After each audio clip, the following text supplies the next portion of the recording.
السلام علیکم ورحمۃ اللہ وبرکاتہ۔ دوستو، ہم جانتے ہیں کہ یہ دنیا وہ نہیں جو پہلے تھی، بہت تبدیلی ہوئی ہے۔ اگر دنیا کے کسی ایک کونے میں کچھ ہوتا ہے تو وہ فوراً دنیا کے دوسرے کونے میں پہنچ جاتا ہے۔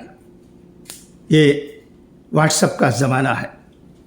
ایسے میں کیا کہنا چاہیے، کیا کہنا نہیں چاہیے، حد سے واپسی کے بعد ہمارا کیا رویہ ہونا چاہیے، ان باتوں پر چند باتیں کہی جا رہی ہیں۔ میں سمجھتا ہوں کہ اس میں کوئی فائدہ نہیں ہے۔ جو بھی ہو رہا ہے وہ دنیا کے سامنے ہے۔ ہم حج کے دوران حاجیوں پر کیا گزرا یہ جانتے ہیں۔ یہ تکالیف کیوں پیش آئے یہ بھی جانتے ہیں۔ اس میں انسانی خامیاں کیا ہیں اس سے بھی واقفیت ہے۔ کئی چینلوں کے ذریعے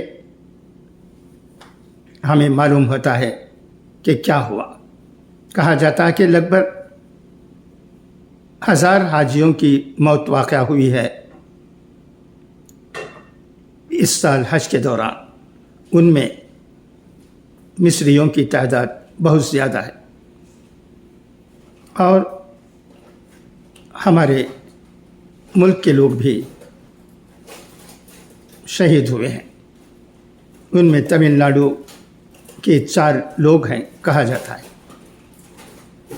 4 لوگوں کو وہیں دفنایا گیا یہ بھی کہا جاتا ہے۔ اور تمل ناڈو کے وزیر مستان صاحب نے کہا ہے کہ فیملی کی رضامندی کے ساتھ ان 4 کو وہیں مدفن کیا گیا۔ مجھے تعجب ہوتا ہے یہ بیان پڑھ کر، کیونکہ حاجیوں کو یہ کہنا پڑتا ہے کہ اگر ان کی موت حج کے دوران مکہ یا مدینہ میں ہو جاتی ہے تو انہیں وہیں دفنایا جائے گا، انہیں اپنے وطن واپس نہیں کیا جائے گا۔ اس پر رضامندی حج کرنے والے لوگ دیتے ہیں، مگر جو بات تمل ناڈو کے حاجیوں کے سلسلے میں کہی گئی ہے وہ میں سمجھتا ہوں ٹھیک نہیں ہے۔ جیسے بھی ہو، ہمیں یہ جان لینا چاہیے، انفارمیشن بہت ضروری ہے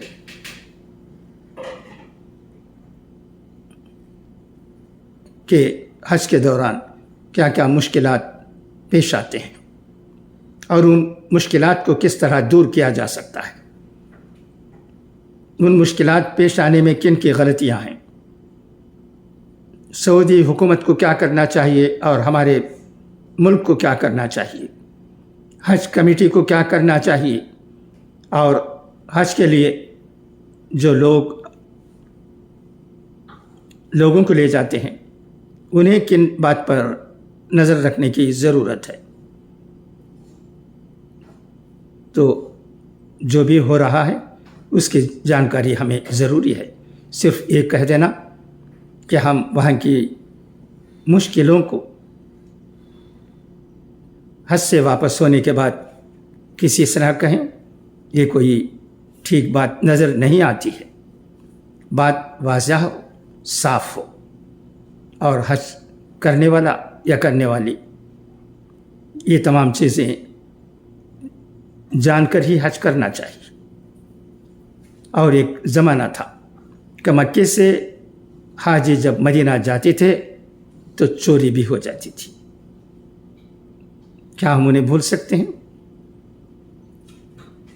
وہ زمانہ بھی ہمارے بڑوں نے دیکھا ہے۔ اب اللہ کا فضل ہے، وہ باتیں نہیں رہیں، سب کچھ ٹھیک ہو رہا ہے، مگر دنیا بھر سے لاکھوں لوگ جمع ہو جانے کی وجہ سے تکالیف ہوتے ہیں۔ یہ ہمیں معلوم کرنا چاہیے۔ لہذا ٹرانسپیرنسی ضروری ہے۔ There is no need to hide anything. It is a global law. What is happening in a corner of the world is known to the another corner of the world. Within minutes, tremendous progress has taken place. What is scientific achievement? The world is changing a lot, has changed a lot. We cannot ignore it. Therefore, our thought, our vision, our sayings, everything should be in accordance with the need of the hour. Let us understand this. Inshallah, our community will realize the importance of transparency and act according to it. Let Allah subhanahu wa ta'ala show mercy on all of us. Thank you for your listening.